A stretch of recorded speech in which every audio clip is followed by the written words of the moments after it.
Здравейте на всички! Това е първият клип от почистването на охладителната система на японски трактор Mitsubishi MT-25. Първото нещо, което трябва да направим е да източим охладителната система. Този трактор си има специално място, откъдето това се прави, като при нас при отвъртането на кранчето се забеляза доста слабо, че течеше охладителната система и впоследствие се установи, че има запушване на маркучето, което излиза от блока към това кранче.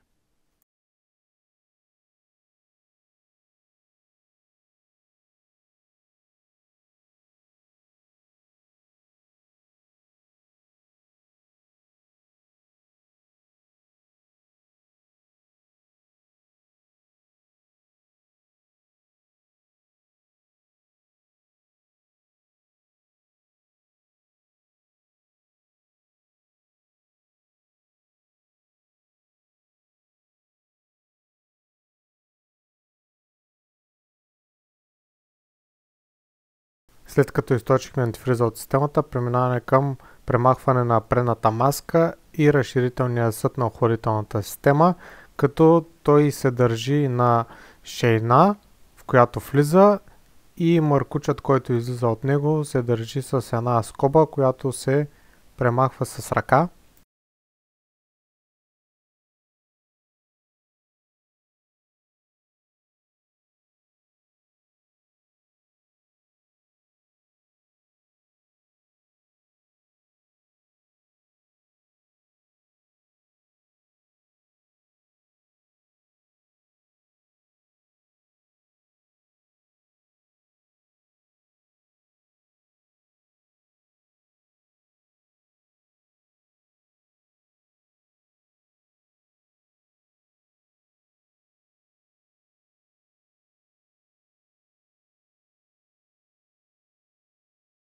Маската се държи на 6 болта общо, като 4 са отдолу и 2 са отгоре.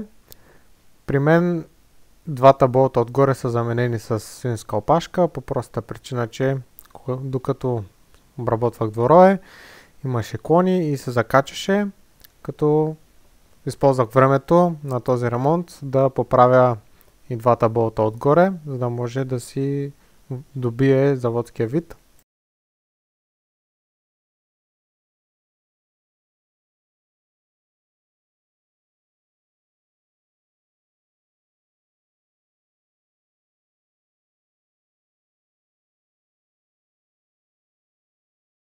Важно е да премахнете и кабелчетата, които са отвътре за фаровете, и да задържите маската отпред, за да може да не я изстреляте и вие като мене в небитието.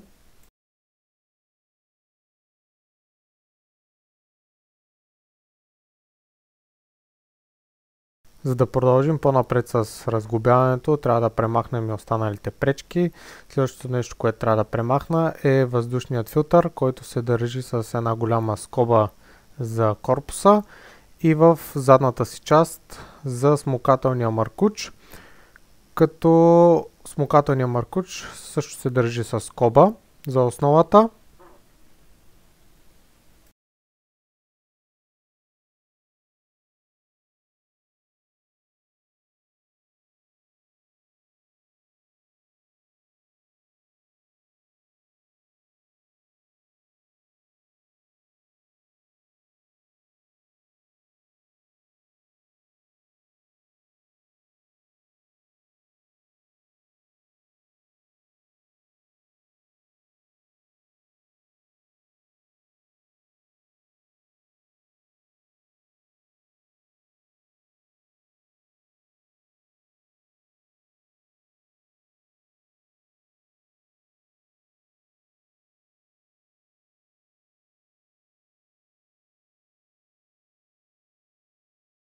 Тук връщам болта на въздушния филтър на място, също така и скобата, за да е по-лесно после при сглобяването, да знам кое откъде съм взел.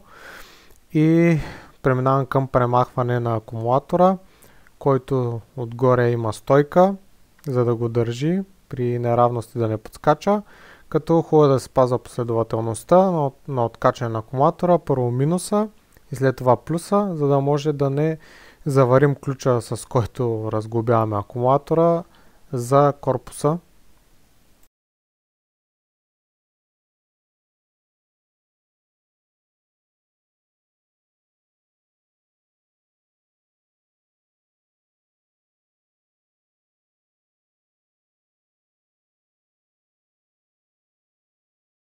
Следващото нещо, което ще премахна е кабелите на клаксона, тъй като в последствие ще ми пречат и да не ги скъсам.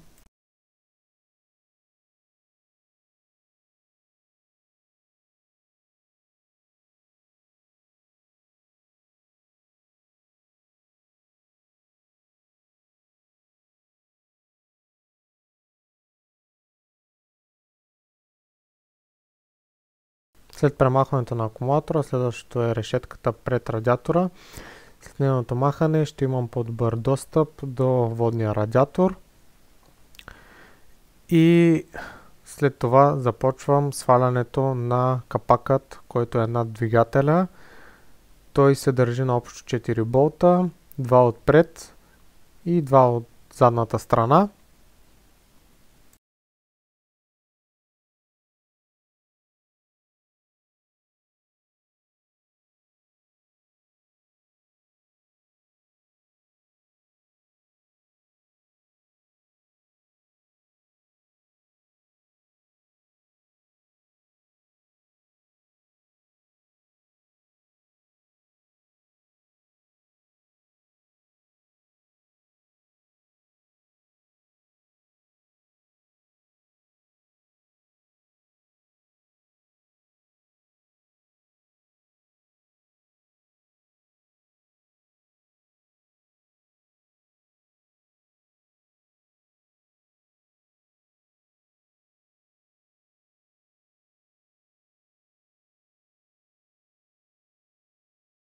Тук има много тънък момент, който, за да се махне горният капак, трябва да се завърти на една страна, тъй като смукателният колектор, маркучът, който влиза към него, и към филтъра има кривка от 90 градуса и без да се завърти на една страна не може да излезе.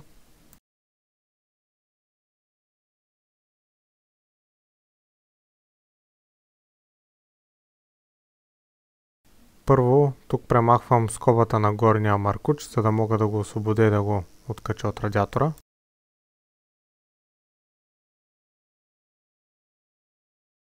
Тук започва същинското сваляне на радиатора. То се държи на 4 болта, 2 от ляво и 2 от дясно.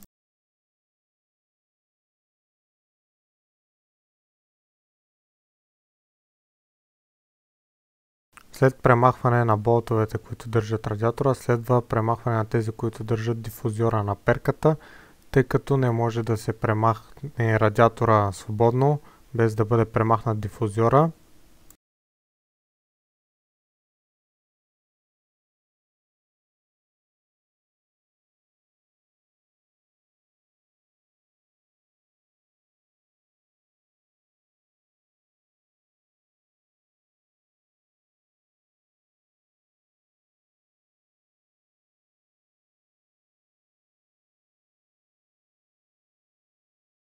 Следва развиване и премахване на всички скоби и маркучи, които са вързани към радиатора и блока, за да може по-лесно да бъде свален, но тъй като не са сваляни от доста време, се налага използването и на отверка, като това е много тънка процедура, защото не трябва да се използва много сила, за да не се пробият маркучите.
Най-сетне радиаторът излезе от своето място.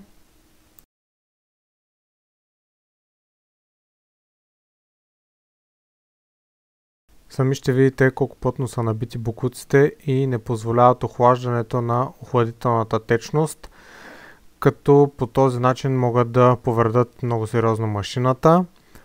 Използвах доста големи количества обезмаслител, за да мога да почистя питата на радиатора, но усилията ми се струваха.